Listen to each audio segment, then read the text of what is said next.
Right, let's get some reaction to that big Formula One story that broke not so long ago. Daniel Ricciardo has joined AlphaTauri on loan from Red Bull and will drive for them for the rest of the season. We can speak live now to our reporter Craig Slater. Craig, I've just been discussing the football transfers, but we've got a big one in Formula One today. Yes, a loan move. That's how it's been announced today, that he's loaned to AlphaTauri for the remainder of the season. Tough on Nyck de Vries, who was in that car, 28 years of age, the Dutch driver. I spoke to him for a number of events now. He's faced questions about would he last the season.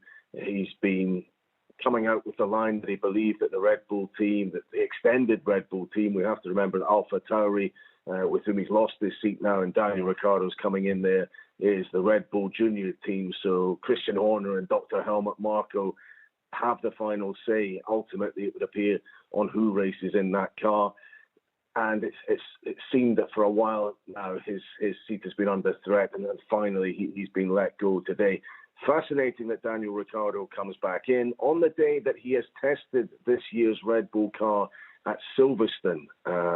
That's the first time he's been in Formula One machinery, up-to-date Formula One machinery, since he lost his drive at McLaren at the end of last season. So he talks about being stoked to be back in the Red Bull family, and he will be seeing out the remainder of the season. One or two people I've spoken to are interested that he has accepted driving for AlphaTauri again.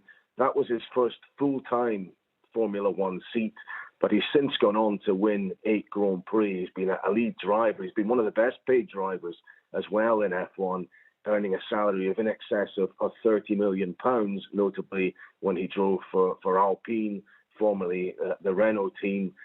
But he had that difficult time at McLaren where he just did not adjust to the car, still won a race, but was a long way off Lando Norris's pace. And they were prepared to let him go for the young Australian, the fellow Australian Oscar Piastri, who has come in and done well.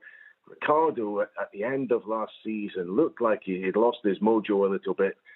By his own admission, he thought he had to go away, recharge the batteries, get his headspace right. Clearly, he's done that now. I spoke to him in Miami. He talked about wanting to be back on the grid next year. And now he's back on the grid with another half a season to go. So I think it makes sense.